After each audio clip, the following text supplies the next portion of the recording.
Welcome to another episode of Queerpreneurs Unleashed. I'm your host, Dustyn Baulkham, and I get the opportunity and pleasure of chatting with some pretty cool, maybe outside of today, two LGBT plus entrepreneurs. Today we were recording on Coast Salish territory of the Musqueam, Tsleil-Waututh, and Squamish peoples. We honor and respect the land on which we work, play, and live. And today I have a friend I haven't seen in a long time. Friend and celebrity. Wannabe celebrity. It was always the term. Peter Breeze, thanks for being here. Thanks for having me. I don't think you hesitated for a second once I asked, did No, you know what? Any opportunity to talk for an hour about myself. I mean, you don't get very many opportunities to do that, to be honest. Really? Well, I mean, I talk to Evan about myself all the time. So he just selectively listens? I'm excited. Yeah, like. I don't think I've seen you since you left Kelowna, really. That's a long time. Yeah. Like maybe, let's see, I was in Kelowna for 2 years, in Toronto for 5 years, so 7 years. Really? We haven't seen each other? Not in person, because we did that one shit. when Sparkle and I were on your podcast one time. Right, Kelowna-fornia. Yeah. That was a good episode. The Homer Simpson of drag. Yes. Yeah. I think it's still pretty accurate. Yes. It's been a long time. Nice to see you. You too. All right. So I always like to start and talk a bit about the person and who they like, how you identify. So tell me, how do you identify? I identify as a gay man. Yeah. This question is interesting always because I think Okay. if it was like 10, maybe not 10 years earlier, but if the gender conversation was happening when I was a teenager, I wonder if that would have changed my identity back then, because in my 20s, not so much in my teens, in my 20s, I was very gender neutral in how I presented. I don't know if it's how I felt on the inside, but whenever somebody asks me that, I flash back to when I was 20 and I'm like, what would 20-year-old Peter, how would he answer that? Yeah. Well, and today with things being probably more accepted too, right? Even with Drag Race being on TV and like queer pop stars, I wonder how there was no option, right? It was like gay man. True. That's all I saw. Yeah. I mean, it was Will and Grace, right? So that was the only option. And I was like, I'm not Jack, even though I was totally Jack. So yeah, it's come a long way. Definitely. Love it. So tell me a bit about how you kind of came to the realization that you were queer or a gay man. Lordy. Okay, Well, you know what? Like, first memory I have that in retrospect was like, ding, ding, ding, would have been Spice Girls. Okay. Coming out and learning all their dances, dressing up like Ginger Spice, and Shania Twain, Any Man of Mine. So when I came out to my mom, she wasn't surprised. And she referred back to me dancing to Any Man of Mine, tucking up my shirt, wearing the cowboy boots. So I did come out, like, understanding I was gay was actually a longer process than being flamboyant and feminine, because that's just who I am. Right. So it was never a becoming. I just was like that. Had a really supportive family, so I just was always, I think, obviously from the outside, at least different. Right. And I always felt different. But it wasn't until I was like maybe grade 8, I was like, you know, looking at the other boys and I'm like, look at his butt. And that's sort of the confusing part that comes together. Watching Britney and like being drawn to her and assuming that that was sexual.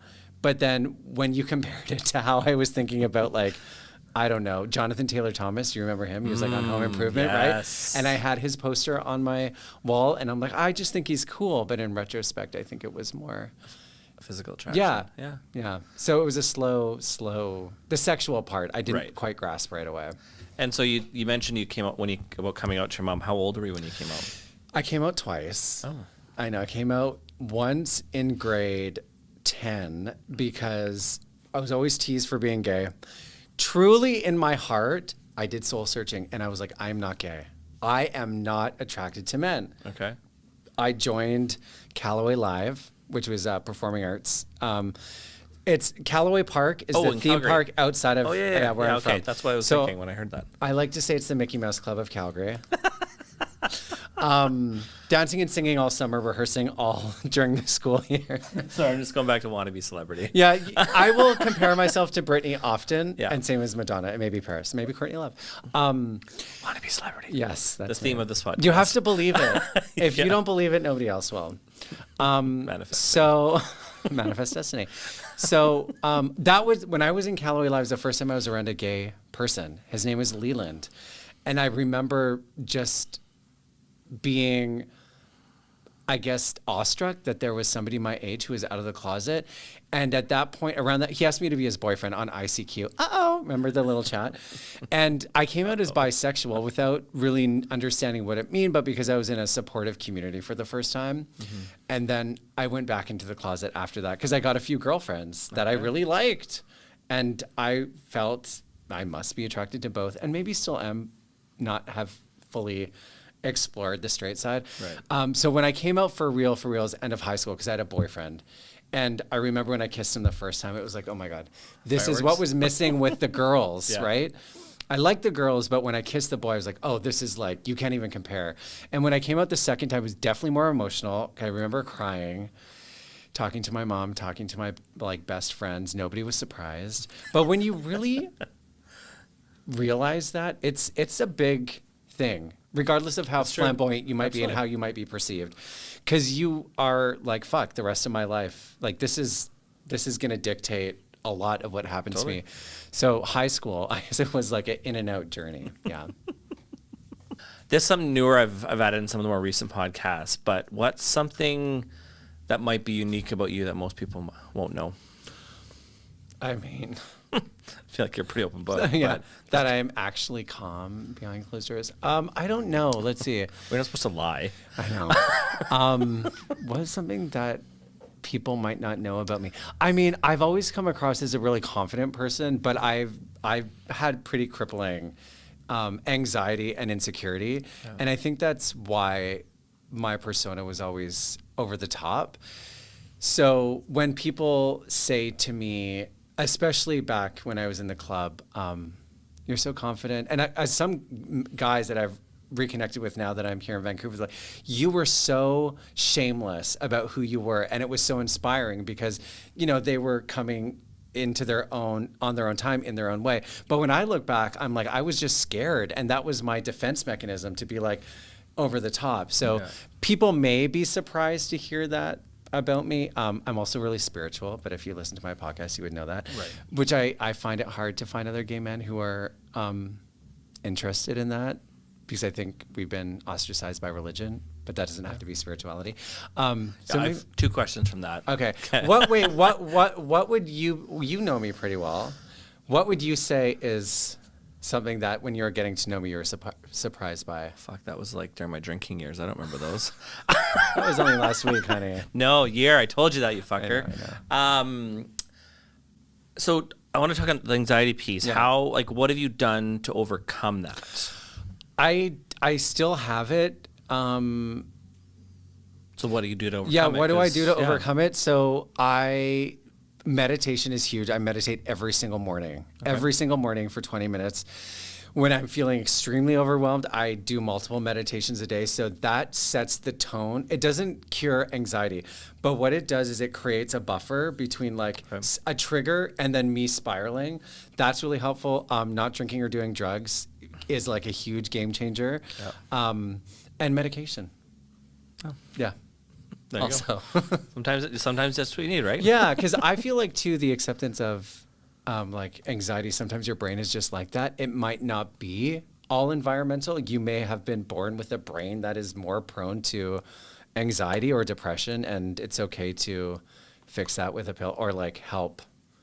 Damn it. Totally. Well, and sometimes you just need it, right? Because there's chemical imbalances or whatever the case may be, and sometimes you need something just to level it. Yeah, definitely. Right? So that was the one question I had from what you were sharing. Yeah. And the second part is to share more about the spirituality piece and what that actually means to you. I love talking about this. I have, since a very young age, I think there's okay, my brain is going really fast right now. There's a few things. One, being really young and having big dreams and feeling like there's a big destiny. I'm going to be a star, as you know. Yes, want to be a celebrity. This has been ongoing since I met him. I mean, since I, like, since I met, yes. You and everybody else that I've ever met. I think when you're an artist or you're young and you feel called to something, it gives you a sense of something greater than you. Right. You're being pulled towards something. You feel like you're a small piece in a big picture. My dad also died when I was really young. So you compare feeling like you have a destiny to dealing with death at a young age. Right. Those two things made me open to believing in something. I asked my mom to go to church. She never brought me, just because we weren't a religious family. So my spirituality never came from religion. Okay. It was an internal conversation or feeling that I was considering about like life, God, whatever. And then this is the crazy. Well, I don't. It's not crazy to me, but pop culture, my obsession with pop culture, Yes. crazy obsession with like the Lindsay, Britney, Paris years, a crazy tabloid culture had a really big effect on me, and being in the club scene had a really big effect on me because I felt like I was seeing myself in those young girls. I was partying hard. They were partying hard. I really wanted to be famous. They were so famous. And I was also at the same time building a reputation in the club. So I really felt like my life was exactly like Britney's at that time. Okay. When you're having self-actualization in nightlife, it can actually be really profound, even if you are drinking and doing drugs, because it's the first time you feel a sense of community. Yeah. You're getting a sense of who you can be on like a grander scale. And that just enforced what I believed when I was a kid of like, there is something bigger than me. And the third piece, to wrap it all up, is being sober. Like when I first got sober and I was going to 12-step meetings, there was a big spiritual component to that. And I came in with some spirituality, but then when I went through that process, it really like, it expanded it, and I think the foundation got stronger. Yeah.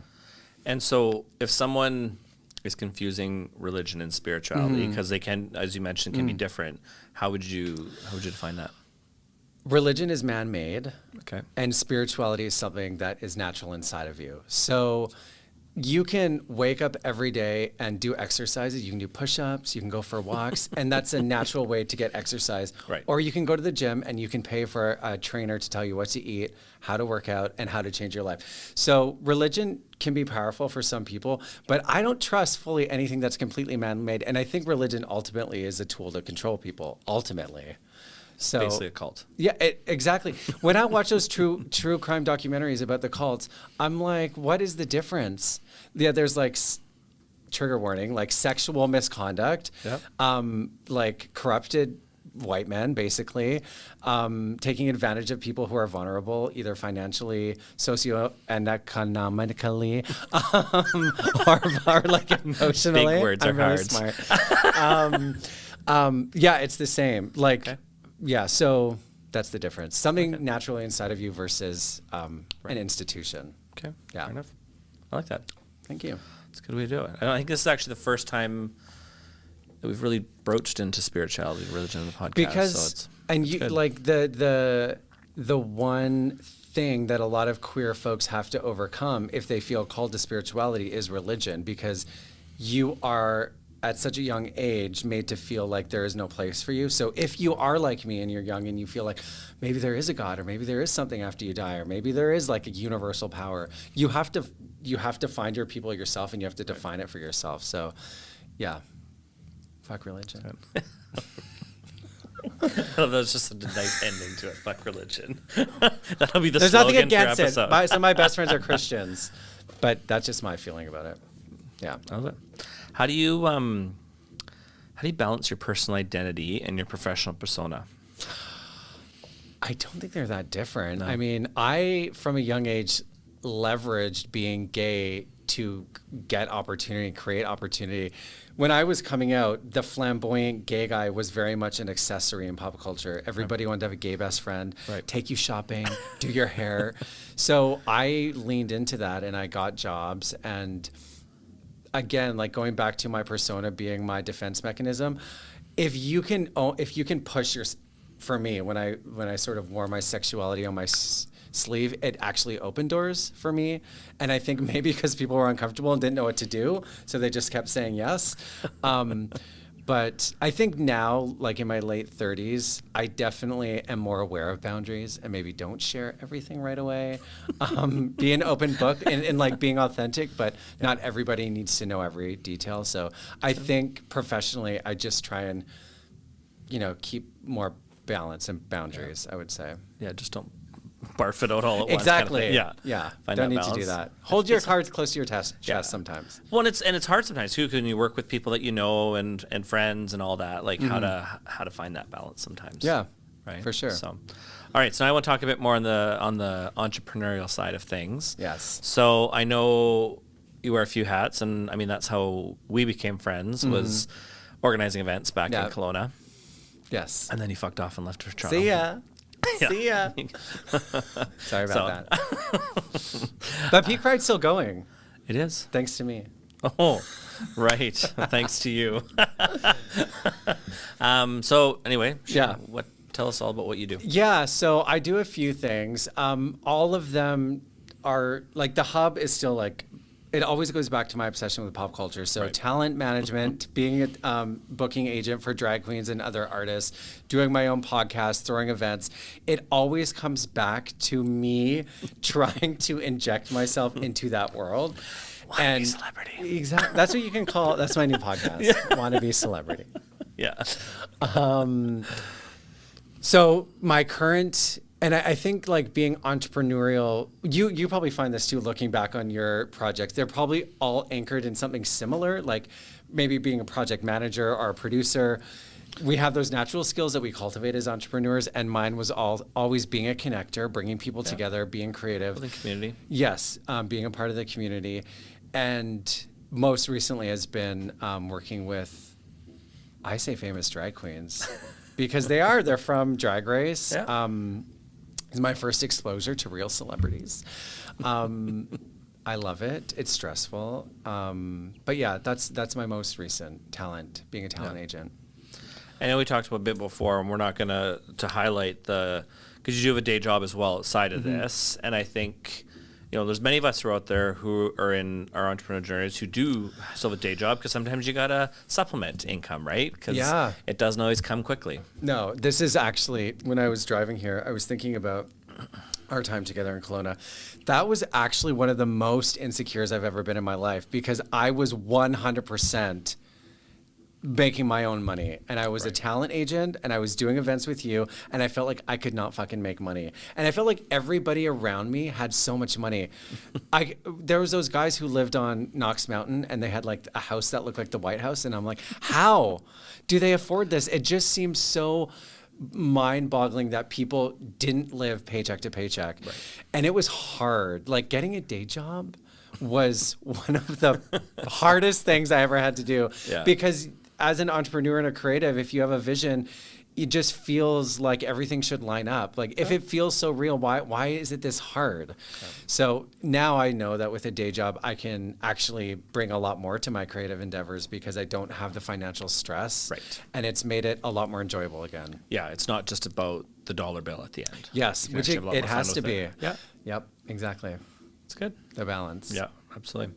What inspired you to go out and start your own venture? But it's because you want to be a celebrity. I want to be a celebrity, and I also don't like listening to people. I don't like, which I also learned with collaborating with people like you and other people that you're going to be interviewing today.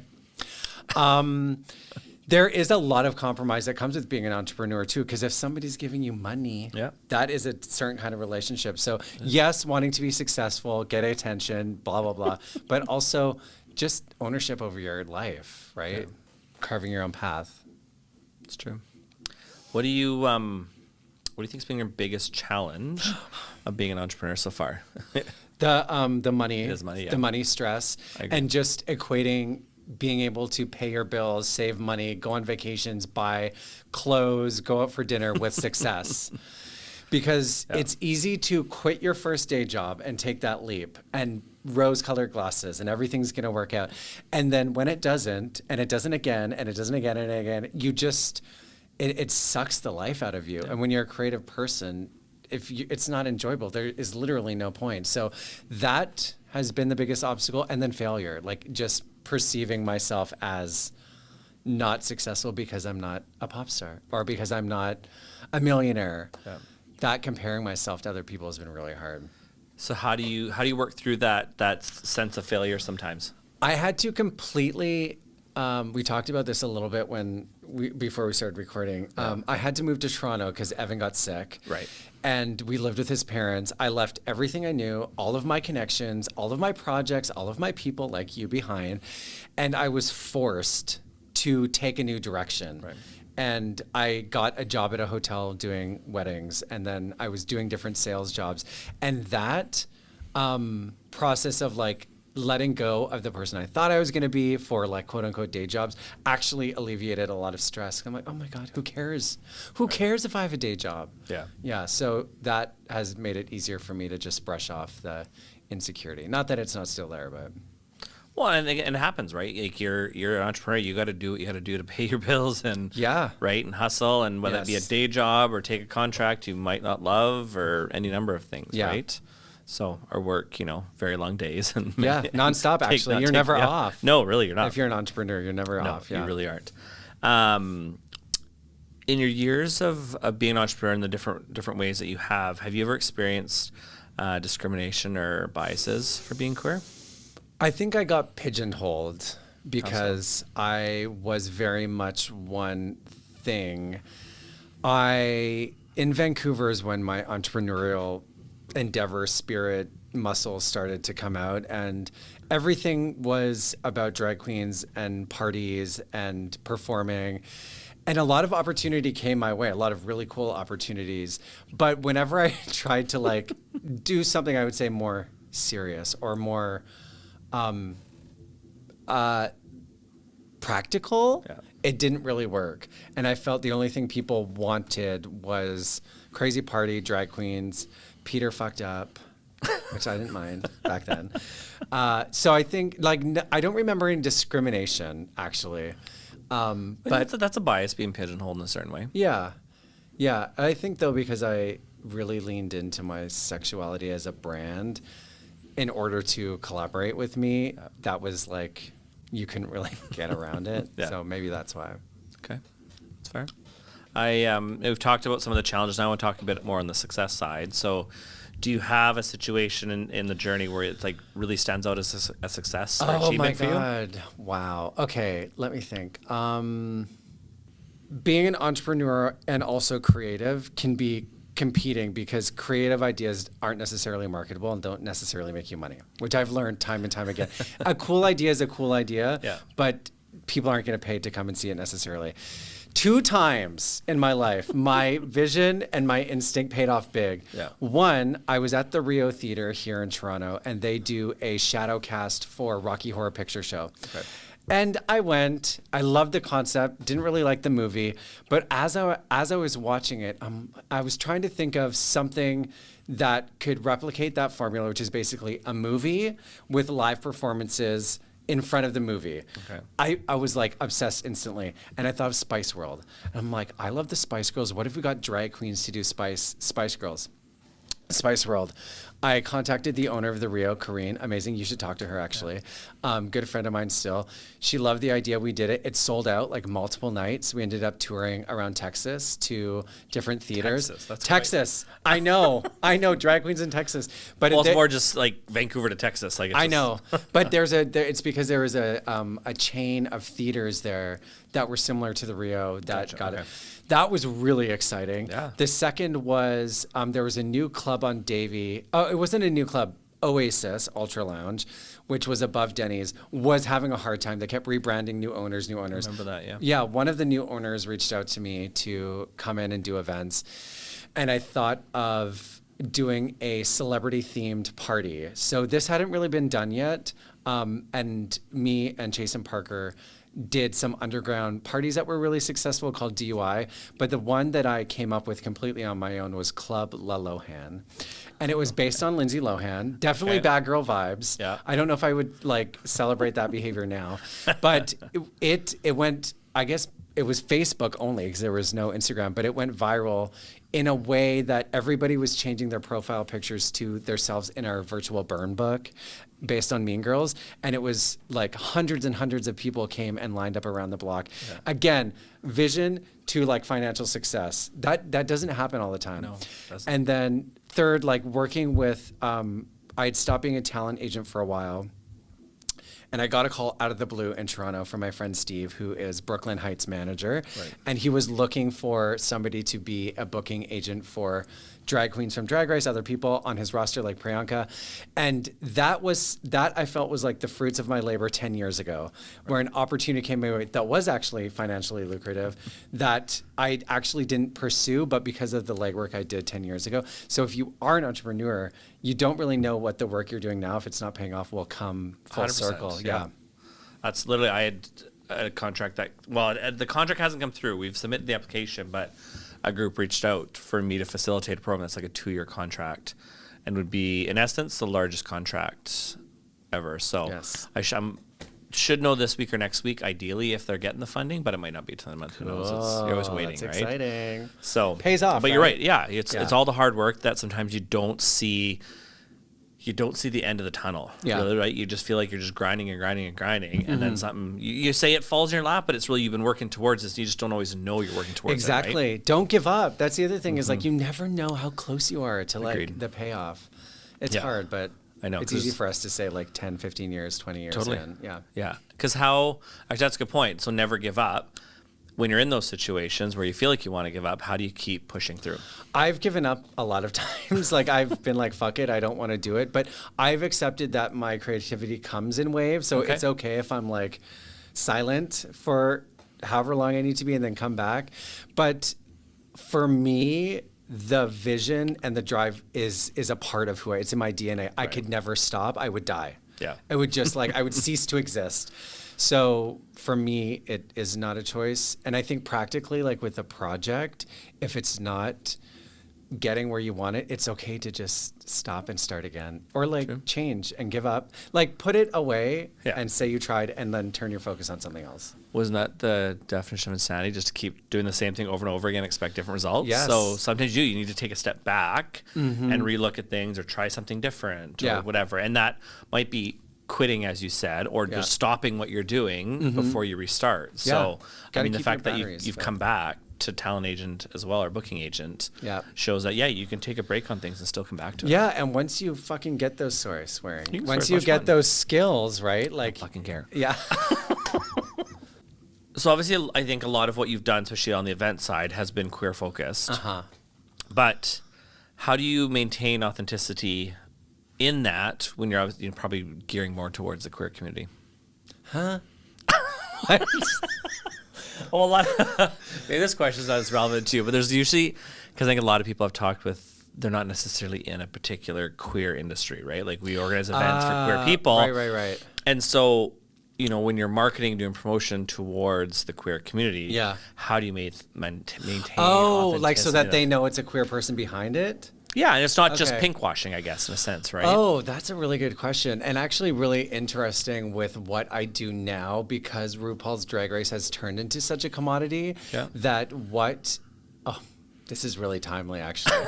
I feel like, I don't want this to be too controversial, but I do feel like the queer community is losing drag a little bit. We're losing our connection to it because it has been passed on through this machine over and over and over again for 15, 20 years now. And for me, working closely professionally with drag queens for so long, I feel like the magic is slowly starting to go because it started as such a unique experience and such a rebellious thing and such a protest. And now fucking, Mary Lou in Vernon with her kids who are 14 and 15 are watching RuPaul's Drag Race, coming to Peak Pride, having a great time, which is good. But I feel like as a queer person, I was thinking about this. What's the last gay thing? What's the last thing? I think it's the bathhouse. I don't know if we want to talk about that here, but what is one thing from our queer community that hasn't been commodified and commercialized? So I think when you're selling to the queer community, they're very aware of the fact that it might you might be trying to cater to that community, but I think we all know that it's not just for us anymore. Right. And that's a good thing that we have more inclusion, but what is a queer specific space anymore? Like, I don't know. I also don't go out as much, so it probably has changed a lot, but we're in this phase, and I don't know what queer culture will be in 20 years, to be honest. No, well, that's like everything in life, right? It evolves. And I think some interesting point, like you talked about what is a queer space, and last year when we had Peak Pride at Sun Peaks, there's a bar there called Bottoms, as there is. And they had big stickers. Well, actually, our party 2 nights ago was there. Okay. Like after the drag show. And they had a sticker that said Bottoms. It's like every bar is a gay bar. That they were. So, and just, but like. I like that. And I know, when we do some of our shows, I think, Ella makes this comment where it's, today this is a queer space. And you're in our space today. Yeah. Right? I think taking that ownership is important and setting the tone. And when I moved to Vancouver, they had this party at Celebrities on Tuesday nights that was promoted as a mixed party with straight hipsters. It was a college night kind of thing, right? Yeah. And it was, at the time, amazing because we were dancing to Rihanna Umbrella with these straight art kids from SFU or whatever. Yeah. And it felt very cutting edge and modern. Totally. Now, like if you are 15 now, you are probably not the only out person in high school. There's a lot of pop culture that can tell a gay love story, or you can watch RuPaul's Drag Race, or you can follow trans influencers and find the messaging easily. Yeah. And you go into the world, you might not actually care or need to go to a gay bar necessarily if you have your community around you at home.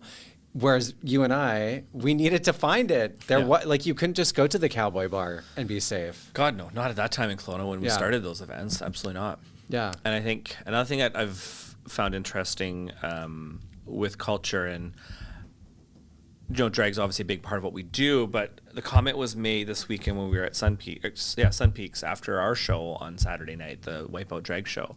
And it was from 2 guys from the States who have run similar events in Oregon. And he had come up to say that that was so much fun. We really enjoyed it, just the way the performers engage with the crowd, because I guess they're more accustomed to now where it's just like the drag queens and drag performers go around give me money, right? Where it's just it's coming and we're just here for the money. Right. And so I think it's a balance too, right? Because it's become. I don't know where I'm going with that, it's an interesting when you talk about drag becoming so much more because that used to be just for the queers, right? It was our art form. Yeah. I wonder too, you'd have to ask maybe Ella about this, is performing for a queer audience versus a corporate gig. That might pay you more, but then when it's your people, you might not care about the tips as much. I mean, you still want the money, honey, but of course. They're your people, and that there is a special connection, not just the TD Bank. No shade to TD. No, we love them. And I mean, there are certain things where it's a corporate gig and you do it for money. I have gigs where I travel to, and it's I'm just there to fucking make money. Yeah. And I get paid well to do it. And that's what we do, right? That's part of that balance, I think, sometimes, is we do you do the gigs that are fun that you're not really going to make any money on because you want to support your community, but then you also do the big gigs where it is where's the money? We all sell our soul for something at some point, right? You need to make money. Unfortunately, capitalism, blah. I think I know everyone says that. I'm but when you're growing your business, you're still being capitalistic in a way. I mean, you can do it in a more ethical and responsible way. But this is the thing. Yeah. This is what I hate is you have no choice but to get a job and make money. Mm-hmm. And it sounds superficial, but we're all born into this capitalist system. Yeah. If you choose not to participate, you will die of hunger. And you will be on the streets. And that's what irritates me is why don't we have different. Going back to the cults. What if I want to live without money on a commune with people that I love and trust? Then the government is you can't do that. You can't have more than one husband. Yes, I can. And I will. Oh, is that so? How have you found the queer community in terms of support of your entrepreneurial endeavors? Well, actually, when I was the first thing I did in Vancouver was music. And when I started that, I really thought I'm going to release one song and all the gays across Canada are going to lift me up to the heavens, honey. I'm going to be Lady Gaga. And it was the opposite. They hated me. Whenever somebody would write something on a blog, it was the nastiest. People would throw shit at me at the club. They were just really, really mean because I think they didn't want anybody else, I don't know, representing them, or I was too gay, but there was no support. I didn't feel a lot of support. There was a small community, but generally I felt like I was a social pariah. Now, I don't know. It's still mixed. I mean, I was talking to another event promoter on the way here, actually, and we were talking about how hard it is to sell events these days. And it's part of the economy. I think people have less money, even though they spend like how much money on Beyonce and Taylor Swift. It's harder. Things that are priorities, yeah. Yes, it's harder to sell. So I don't know if that's a part of support, but I have experienced the sense of locally ignored, internationally adored, I think is the phrase, where sometimes in your own city, people don't show up because they know you've been doing it for a long time, and then you take something on the road and it's like the best thing people have ever seen. It's true. Yeah. I think some of our events, because Kelowna, for example, is quite oversaturated. Yeah. Right, in terms of drag and That's queer crazy. stuff. Where when I was there was like... That was 6 years ago, 7 years ago, right? Yeah. That was a very different thing. Yeah. When we were doing fruitcake, like we would sell out just whatever you want. Like there was Totally. the odd one that usually once, twice a year in kind of January, February, when they were usually a little quieter. But we sold them out for years. Yeah. And then, but now there's Queerphoria. There's another drag performer who doesn't deserve to be mentioned. Sparkle. So no, that's a whole other story. But like we go to What's places. Queerphoria? They're another group in town that's doing queer events. Like nightlife? Yeah. Okay. So we've actually, after Halloween last year, I said, I'm not doing events that I have to run a bar anymore. That was one thing I'm just done. Yeah. It's too much work with not enough rewards. And there are groups like Queerpreneurs that are doing some similar stuff. So I'm like, I don't need to do it. Yeah. Like I can focus on these other ones, like our big touring shows that we do, when those ones we make money on. Yeah. Like when we bring a performer in, we'll do usually Kelowna Kamloops show. We make the money on Kamloops because my expenses are a fraction of what they are in Kelowna. And we sell more because they don't have that type of entertainment. We are starting to see it now trickle up, and we've been having these conversations about like, we kind of start things and then we move to different places, and like other people start taking, because they see that we're doing well, and so they start trying to chip away at what we've done. Do you find that when you started there was resentment in what you were doing because you were starting so many things that hadn't been done in Kelowna and being successful? What did you feel for support?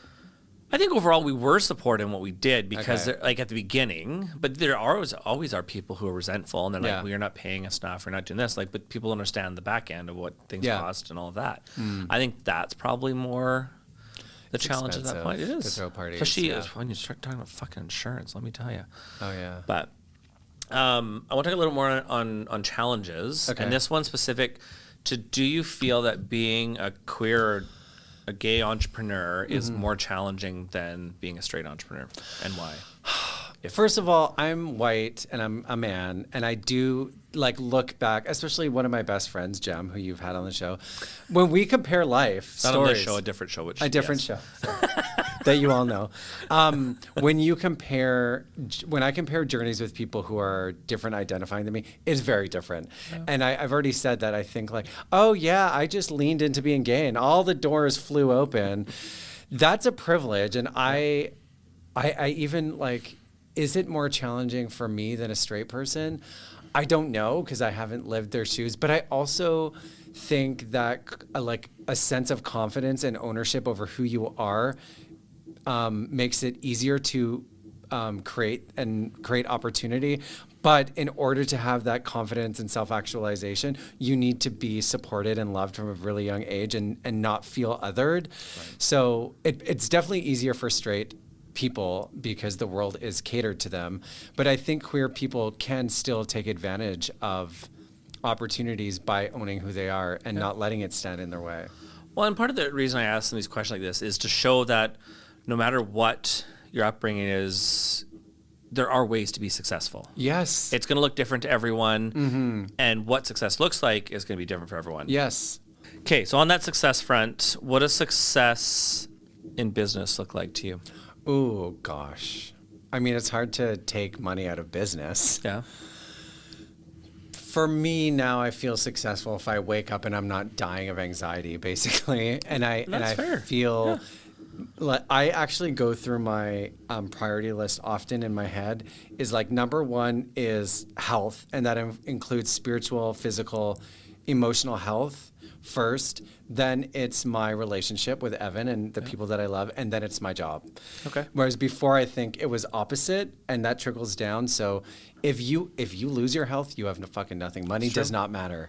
So I try and keep that priority now. And since doing that, I have seen more success in other areas of my life because I'm less clingy to making money. It's like, if it comes, it comes. But ultimately, when I die, I'm going to be thinking about, well, hopefully I'm at peace internally, and then the people that were in my life. Yeah. That's great. Yeah. I'm going to transition now. I'm going to do my lightning round. Okay. Oh, fuck. This is it's just this or that. It's don't think about it. Don't overanalyze it. I don't need a fucking description. Okay. And I tell it to everyone and they still give me a fucking description. Okay. So, I'm ready. okay. Dinner at a fancy restaurant or a home cooked meal? Home cooked meal. Multiple short vacations or one long vacation a year? Multiple short. Agreed. Mexico or Hawaii? Never been to Hawaii. So Hawaii. Hawaii. Okay. Yeah. Would you rather watch a movie or go to live music? Movie. Watch a movie. Spain or Portugal? Spain. I got Vancouver, Victoria, which area we're at now, so it doesn't work as well. Okay, let's go Kelowna or Victoria. Kelowna. Excellent. California, baby. Toronto or Montreal? At this point, Montreal, because I just moved from that stupid city. Early riser or like to sleep in? Early riser, baby. 6 a.m. If you have a choice of either option, driving or flying? Driving, actually. Okay. Audiobooks or real books? Real bucks. Debit or credit card for your business? Credit. Oh, yeah, credit. Do you use a bank or credit union for business? Bank. Okay. Dog or cat? Dog. Spotify or Apple Music? Spotify. Are you a popcorn lover? Yes. Excellent. What about pineapple on a pizza? Yeah, sure. Just no mushrooms. There's only one kind of mushrooms I like. Oh. Okay, just like one or short answers for these. Your favorite type of music? Pop. Shocking. Favorite time of year? Winter. Favorite place to travel for vacation? Penticton. That's good. I love Skaha Lake. Okay, fair enough. That makes sense. Okay, so I just have a couple final questions to kind of wrap things up today. Mm-hmm. This first one you've identified and talked about a bit in terms of like health and spirituality, but tell me how you handle work-life balance and self-care as an entrepreneur. I am reading this book right now called Your Job Won't Love You Back. Yeah. And I basically always have I have like an anarchist spirit. I think that there's a part of me that's always like burn it down, like fuck society. Not fuck society, but like what you mean, though? Like the powers that be. Right. So the way that I maintain my work-life balance is similar to keeping my mental health, spiritual health, physical health in check, is remembering that the people that I do business with may or may not actually care about me as a person, and it's a financial exchange. Can be, yeah. And I want to never prioritize that over my personal life. Love it. Yeah. That's great. I think that's a great answer. How about any tips or strategy for building resilience with your business? Failure, baby. Yeah. There is no bigger like resiliency builder than failing and getting back up and doing it again. And so yeah, fail try hard. again. Oprah says the same thing. I mean, that was what, 4 years, first 3 or 4 years of peak pride was I loss. I know, yeah. Not that we're like rolling in coin now, but Yeah. we're not losing money. We've adjusted the model to do that. Do you have any entrepreneurs that inspire you look up to? You. Oh, that's cute. You know who's really inspired me recently? Jimbo. Okay. Jimbo inspired me because he went on Drag Race, late 30s. Recently won All Stars. I think he's in his 40s now. Not that age matters, but you do identify when you see somebody who isn't 20. You're like, good for you, honey. Right. So Jimbo. I think it's great. Yeah, because I see a lot of it now, like a lot of his stuff now too, because of what they're doing, and like it's so out there. But that's the type of content you need to really stand out. You can't just be normal. I fucking hate that word. and he is self-actualized. Like you can tell he knows who he is, and that's why he's been able to succeed. Jimbo, I've been thinking about a lot, but people like you, Tommy D, Jason Matlow, Michael Venus, people who've been in my life for a long time that are doing the damn thing, I always find inspirational because I can talk to you. Right. We can collaborate. collaborate. We get it. Yes. We And get I it. feel like you're real people. You're not just celebrities, even though I wish you were. I'm a behind-the-scenes celebrity. Yes, Thank you very are. much. Kris Jenner. And so my last question that I like to kind of wrap things up with is, what advice would you give to a queer individual who's considering becoming an entrepreneur? Okay. I've said a few times that it's like I have that anarchist spirit and like capitalism and billionaires. And that's mostly tongue in cheek because I think having big dreams is important. Agreed. And if that's what you crave, then you should go and do it. Be mindful. But the biggest piece of advice I wish I could give myself is don't focus so much on the outcome.